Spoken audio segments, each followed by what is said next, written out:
இனிய காலை வணக்கம். ஜூன் 20, 2017 செவ்வாய்க்கிழமை இன்றைக்கான ஐபிசி தமிழின் பத்திரிகை கண்ணோட்டம் நிகழ்ச்சிக்கு உங்களை அன்போடு வரவேற்கிறோம். இன்னைக்கு எல்லா நியூஸ் பேப்பர்லையும் முதல் இடத்தை பிடிச்சிருக்கக்கூடிய செய்தி பாரதிய ஜனதா கட்சியின் ஜனாதிபதி வேட்பாளர் அறிவிப்பு. அதன்படி தினகரன்ல ஜனாதிபதி தேர்தலில் பாஜக தலைமையிலான தேசிய ஜனநாயக கூட்டணியின் வேட்பாளராக பீகார் ஆளுநர் ராம்நாத் கோவிந்த் தேர்வு செய்யப்பட்டுள்ளார். ராம்நாத் கோவிந்துக்கு ஆதரவு அளிக்குமாறு காங்கிரஸ் தலைவர் சோனியா உள்ளிட்டோரிடம் பிரதமர் நரேந்திர மோடி ஆதரவு திரட்டியுள்ளார். இது தொடர்பாக எதிர்க்கட்சிகள் நாளை மறுதினம் ஆலோசனை நடத்தி முடிவெடுக்க உள்ளனர்னு அதில் குறிப்பிட்டிருக்காங்க. அடுத்தபடியா தினத்தந்தியில தமிழக சட்டசபையில் சரக்கு சேவை வரி மசோதா நிறைவேறியது, திமுக வெளிநடப்பு. அடுத்தபடியா தினகரன்ல அதிமுக எம்எல்ஏக்களுக்கு பேரம் பேசிய வீடியோ வெளியான விவகாரத்தில் சபாநாயகர் தலைமை செயலாளருக்கு கவர்னர் வித்யாசாகர் ராவ் உத்தரவிட்டுள்ளார் செய்தியை கொடுத்திருக்காங்க.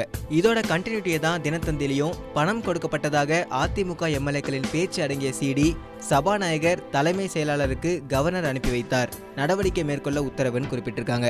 இதே தினத்தந்தியில சென்னையில் நடிகர் ரஜினிகாந்தை இந்து மக்கள் கட்சி தலைவர் அர்ஜுன் சம்பத் மற்றும் நிர்வாகிகள் சந்தித்துள்ளனர் என்ற செய்தியை புகைப்படத்தோட விளக்கியிருக்காங்க. இதை தொடர்ந்து வெளிநாடுகளிலிருந்து கணக்கில் வராத பணத்தை பெற்ற வழக்கில் மனிதநேய மக்கள் கட்சியின் தலைவர் ஜவாஹிருல்லா உட்பட 5 பேருக்கு எழும்பூர் நீதிமன்றம் அளித்த தீர்ப்பை செஷன்ஸ் நீதிமன்றம் உறுதி செய்து தீர்ப்பளித்துள்ளதுன்னு தினகரன்ல குறிப்பிட்டிருக்காங்க. மேலும் தினத்தந்தியில இந்திய யூனியன் முஸ்லீம் லீக் சார்பில் நோன்பு திறப்பு, முஸ்லிம் மக்களுக்கு திமுக எப்பொழுதும் துணை நிற்கும், கனிமொழி எம்பி பேச்சு.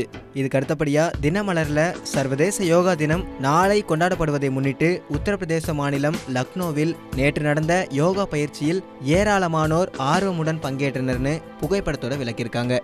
இதுக்கு அடுத்தபடியா ஒரு திடுக்கிடும் தகவல் எல்லா நியூஸ் பேப்பர்லையும் இடம் பிடிச்சிருக்கு.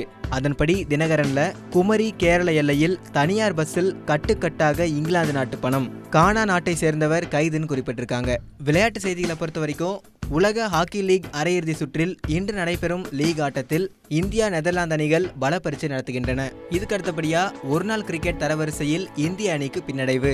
ஒருநாள் கிரிக்கெட் போட்டி தரவரிசையில் இந்திய அணி 3வது இடத்திற்கு தள்ளப்பட்டுள்ளது. மேலும் சாம்பியன்ஸ் கோப்பையை வென்றது வரலாற்று சிறப்பு மிக்கதுன்னு பாகிஸ்தான் அணியின் கேப்டன் சர்ஃப்ராஸ் அகமது பெருமிதத்தோடு தெரிவிச்சிருக்கிறதும் இன்றைய நியூஸ் பேப்பர்ல முக்கியமான இடங்களை பிடிச்சிருக்கு. இதோட இன்றைய ஐபிசி தமிழின் பத்திரிகை கண்ணோட்டம் நிகழ்ச்சி நிறைவடையுது. இதை போல இன்னும் பல சுவாரஸ்யமான செய்திகளை உடனுக்குடன் தெரிஞ்சுக்கணும்னு நினைச்சீங்கன்னா www.ibctamil.com என்ற இணையதளத்திற்கு வந்து தெரிந்து கொள்ளலாம். இந்த நாள் இனிய நாளாக அமைய ஐபிசி தமிழ் சார்பாக வாழ்த்துக்கள்.